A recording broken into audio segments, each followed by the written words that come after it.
Bismillahirrahmanirrahim. Nahmaduhu wa nusalli ala rasulihil karim, amma ba'd.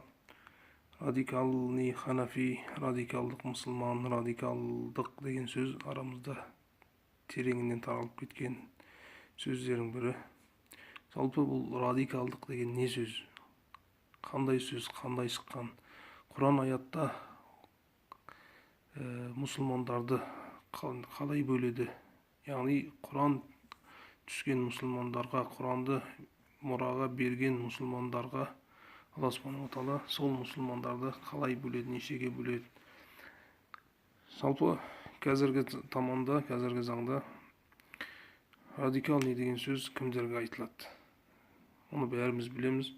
Кім Пайғамбар саллаллаху алейхи ва салламның сүннетін берік ұстаған болса, дінді қатты ұстаған болса, ширктен, бидаттан алыс болса, оларға қазір радикалный Ханафи, радикалдық бағыт деген айыптармен айыптайды. Енді не себеп болады? Бұл таза мұсылмандарды, Пайғамбар саллаллаху алейхи ва салламның сүннетін тірілтем деген мұсылмандарды, дінімізді Алла Субхану ва Тағаладан келген Наби саллаллаху алейхи ва салламға қалай түсті, солай сол күйімен сақтаймын қияметке дегендерді неге айыптаймыз? Ол айыптау қайдан шықты, негізі? Соны білуіміз керек.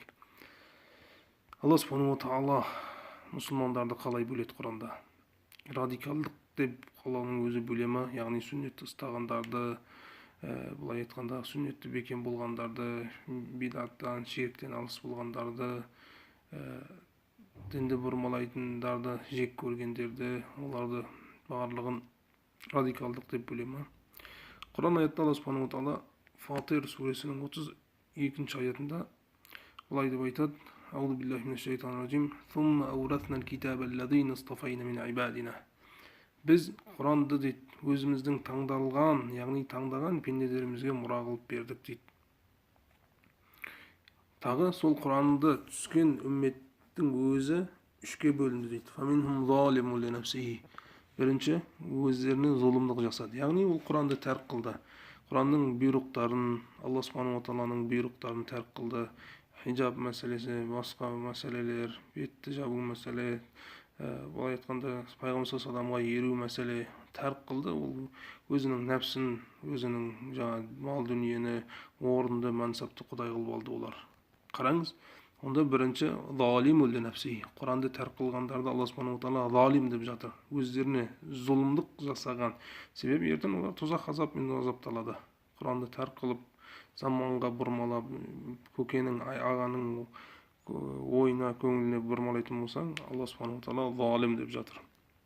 Екінші, ва минхум муқтасид. Екінші мұсылмандар бар, ол орташа. Намазын оқиды, оразасын ұстайды, артық бір амал жасамайды. Алла Субхану ва Тағала оларды муқтасид деп жатыр. Үшінші, ва минхум сабиғун бил хайрати биизниллах дейді.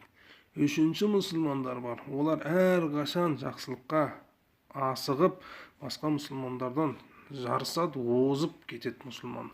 Яғни сүннет мәселесін қатты бекем ұстайды, мұстахабты ұстайды, жақсылыққа асығады, мұсылмандарды жақсылыққа шақырады, жанын, мал үшін, дін үшін жанын, малын құрбан қылады. Алла Субхану ва Тағала оларды сіз айтқандай радикал демейді. Оларға сабиғун бил хайрати биизниллах. Аллахның қалауымен олар сол дінге асығып жатыр. Қараңыз, Алланың қалауы болып жатыр, Аллахның назары, Алланың рахматы түсіп жатқан пенделер олар.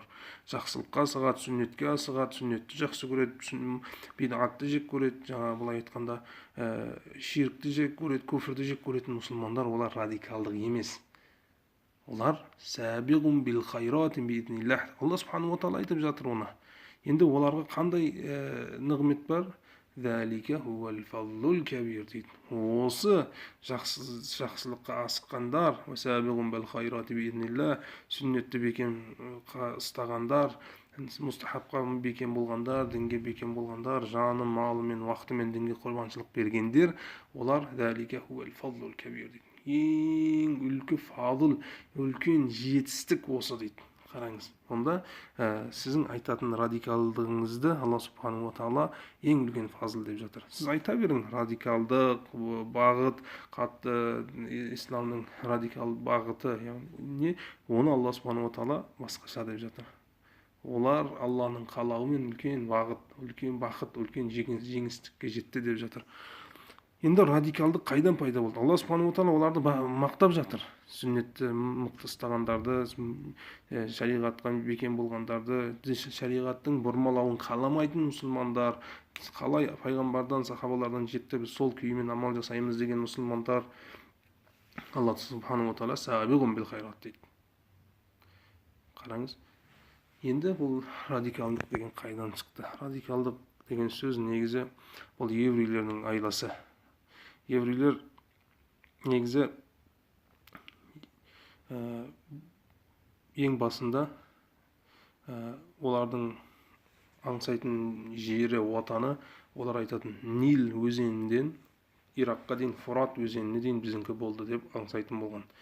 Бұлар қашан иблисмен кездеседі, иблисмен қай кезде кездеседі? Иблисмен жаңағы 1000 жыл bundan бұрын крестік соғыс болғанда мұсылман мен христиандардың арасында сол Сүлейман пайғамбардың кезінде сиқыршылар қатты дамып кетеді. Сол сиқыршылардың кітабын тауып, бұлар шайтанмен байланысқа шығады. Шайтан бұларға бүкіл жердің патшалығын бұларға уәде береді. Бірақ 3 шартты орындаң дейді. Бірінші, оларға айтады, шайтан, жын, періште дегендерді адамдардың ойынан шығарың. Оларды барлық өтірікке шығарың деп айтың. Екінші, дін деген нәрсені құртың дейді. Дін деген д мен д деген сөзімен болмасын жер жүзінде дейді.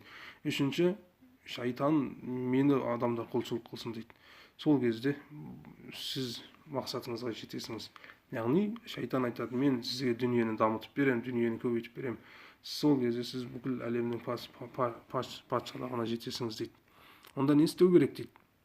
Дінді құрту керек. Христиандардың арасында дінді қалай құртамыз? Оларға жаңа шайтан Дарвинмен кездесіп, Дарвинге айтады, сіз айт дейді, адамдар маймылдан болды, құдай жоқ деп. Одан кейін Азияда орыс, Россия ең үлкен мемлекет, христиандардың мемлекетіне, оған Карл Марксті жібереміз дейді. Марксті айт дейді. Маркс айт, құдай жоқ, коммунизм бәріміз құдай жоқ, олар бәрі өтірік сөз деп дейді. Коммунизмдің идеологиясын шығарамыз дейді. Енді мұсылмандарды қалай құртамыз дейді? Мұсылмандарды енді қараңыз, мұсылмандарды демократиялық сөзмен құртамыз дейді. Яғни біз оларды демократияға шақырайық дейді. Демократия дегенде әркім өз ойын айтуға ақысы бар. Ешкім ешкімге өз ойын міндеттеп күштей алмайды деген сөз. Әркімнің ақысы бар, қандай дінді ұстануға, қандай сөзді айтуға. Сондықтан кім қандай дінін басқаға үгіттейтін болса, ол да демократияға қарсы әрекет жасаған болған. Онда мұсылмандар қандай іс-әрекет қимылы өз дінін дауат қылғанға, шақырғанға себеп болатын болса, оны құрту керек. Сақал ма? Сен сақал қойдың, значит сен исламға шақырып отырсың. Келме мендей сақал қой деп. Ұзын киім ба, сүннет киім ба? Сен сүннет киімін шешуің керек. Себебі сен дініңе шақырып отырсың. Көшеде жүрсең, адамдар мен дініме кел деген сөз деген мағынада келтіресің.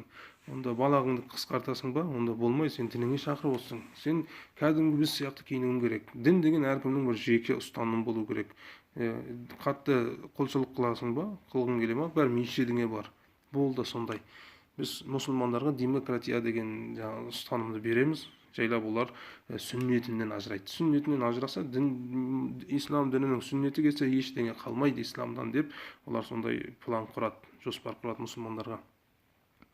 Онда дінді қатты ұстанатын, сүннетті жақсы көретін, шариғатта амал жасайтындарды біз не істейміз? Оларды бірінші, егер олар қатты баратса, оларға жаңа сәләфи бағытын, сәләфи ұстанымын оларға шығарамыз. Сәләфиттікті олардың арасында көбейтеміз. Сәләфиттік бағытында қолдаймыз. Қай жерде ислам дамып жатқан болса, сәләфитті бағытты қолдап, сәләфит жаңа террор жасап, сәләфитті нағыз ислам деп бірінші танытамыз дейді. Сәләфитті нағыз ислам деп таныды ма, соны қолдап, енді оларды жаңағындай террор жасатамыз, исламды шошытамыз дейді оны.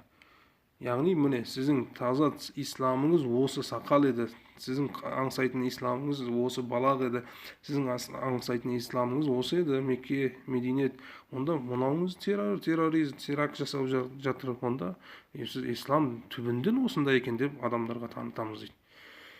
Онда бірінші былай құртамыз дейді сүннетті дейді. Егер омен да қатты адамдар қайтпайтын болса, оны радикалдық деп бүкіл исламнан бөліп тастаймыз дейді.